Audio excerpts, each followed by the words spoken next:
Hey guys, Dave from Nerdarchy, 4 Nerds by Nerds, hanging out with. Nerdarchy's Ted. And we are going to crack open Xanathar's Guide to Everything, and this time we're going to look at some of the Dungeon Master options.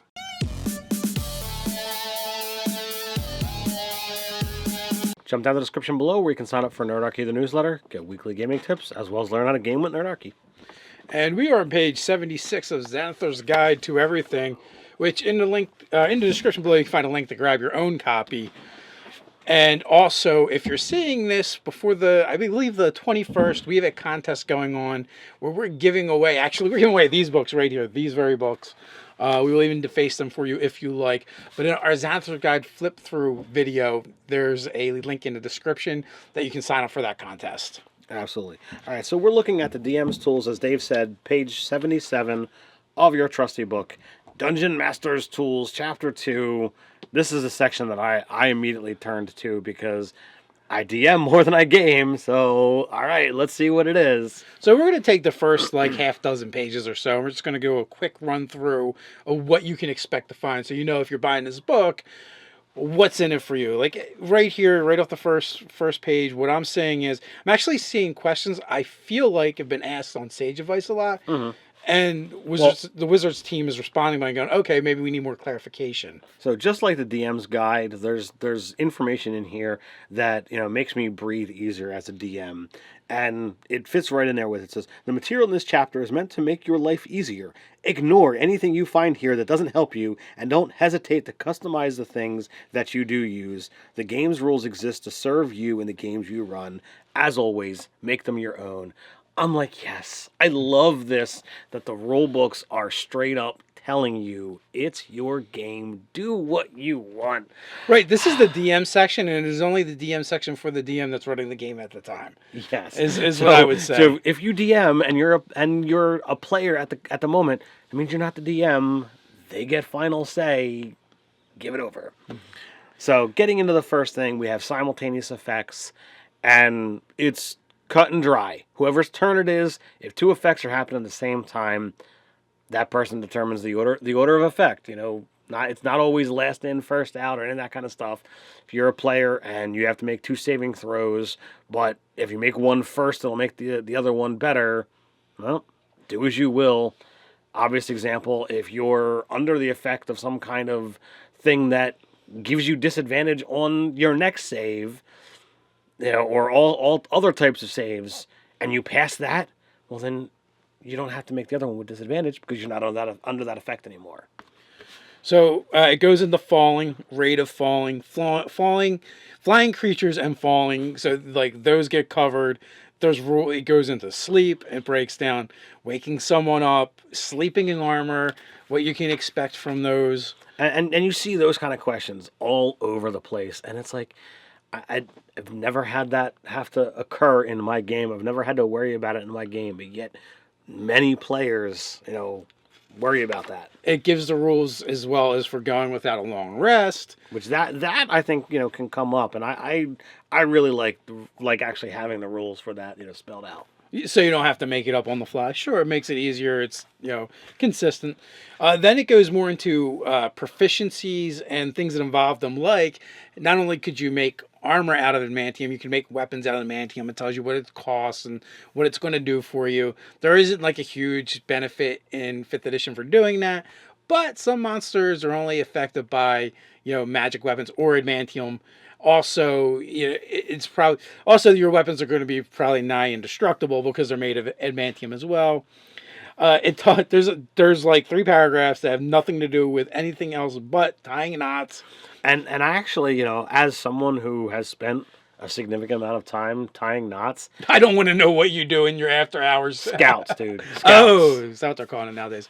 I find it interesting that they link knot tying to sleight of hand as opposed to survival. I guess it depends on what you're using the knots for and what exactly you're doing. Because I would also say, someone who's a sailor mm-hmm. would also be proficient in knots as well. Even though, sailing in itself isn't a proficiency, but, travel, would it be vehicles, sea, mm-hmm. would be. So, there's different ways to do that. But I think once we get deeper into the tool proficiencies, we're going to see some other things going on. tools and skills together. So it talks about that advantage, added benefits.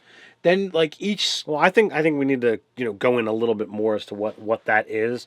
So if you are proficient in a skill as well as a tool set, there are times where you might be able to get more out of it. It might be that because you're proficient in both of them, it's going to grant you advantage on a check. Or it could be, well, you passed your check, but because you are also proficient in this other thing, you're going to actually extract more information from your successful check. I actually think that's, a significant add to the game we haven't seen before. And it also talks about like if you have skills and tool proficiencies that combine of, when you are successful, making those successes better, more meaningful, getting more out of them. That is something I like that because it's actually something I already do in my game. I might ask for, well, what skills do you have? Because what I'm really asking is, well, is there overlap? Are these going to give different information? Mm-hmm. And am I just going to give you just like automatic information for just for having them? Mm-hmm. So then you get into tool descriptions and it goes components, which is basically going to tell you, what is in that toolkit. Then it's going to talk about skills that are related to that actual toolkit. So you'll know which ones kind of interact together. And then it also talks about special uses, which is really cool too. And then under each tool proficiency, right, there's a set number of entries and DCs for doing things that maybe you didn't really think of, like detect poison or impurities in a drink because you have brewer's supply and how to brew things. So that's kind of interesting. Alchemist supplies has different DCs for doing things like create a puff of thick smoke, which is just like more like a fun thing than anything. It's like a magic trick. But identifying a poison is something that I wouldn't have thought of. I would be like, well, you need a poisoner's kit for that. Right. Or identifying a substance, start a fire, neutralize acid. So there's like way cool things like that going on as well as like a list of, oh, well, here are some other uses for it. If you have that, or do you have history? Do you have perception? Do you have stealth? Things like that. I imagine stealth. This is for carpenter's tool, right? Stealth. You can quickly assess the weak spots on a wooden floor, making it easier to avoid the places that creak and groan when they're stepped on. So, like, what does that work out to be? Does that automatically grant a successful check? Does that grant advantage? Like, it's like, oh, I like that, and so I think it makes for some interesting background character classes that some people might not have thought before, because there's these little connectivity points. I look at all these things and I'm like, what can I do with that? So, all right, well, we've already got Rogue being lined up with, being able to use carpenter's tools, but now if you're a cobbler, you can craft a hidden compartment. With 8 hours of work, you can add a hidden compartment to a pair of shoes. The compartment can hold an object up to 3 inches long and 1 inch wide and deep. You make an intelligence check using your tool proficiency to determine the intelligence investigation check DC needed to find the compartment. So I'm like, yeah, I like that. Now I want to have a character who's got a hidden compartment in his boots, just because he can. It's in the rules. Like, I don't know what I'm going to store there, but I want it. You want it, and there's a ton of these tool proficiencies that allow you to spot poisons. I'm seeing that like over and over again. Herbalist, poisoner's kit, obviously. The cook utensils had it as well as the brewer had it as well. So like some things, there's just a lot of crossover. Disguise kit, the right disguise can make you look more fearsome, whether you want to scare someone away by posing as a plague victim or intimidating a gang of thugs by taking the appearance of a bully. I'm like, disguise kit and intimidation? I wouldn't have thought that, but yeah, it makes total sense now when I read it. They spell things out like, hey, if you have thieves' tools, then you can also use them to set a trap, as well as not only disarm traps as well. You're knowledgeable about traps. Smith tools. There's a D, sunder a non-magical metal object. So you know how to make things, you know how to break things, there are weak points. Painter's supplies. When you inspect a painting or similar work of visual art, your knowledge of the practice behind creating it can grant you additional insight with perception. So it's like, all right, you can really look at that and know what's going on. I'm like, yeah.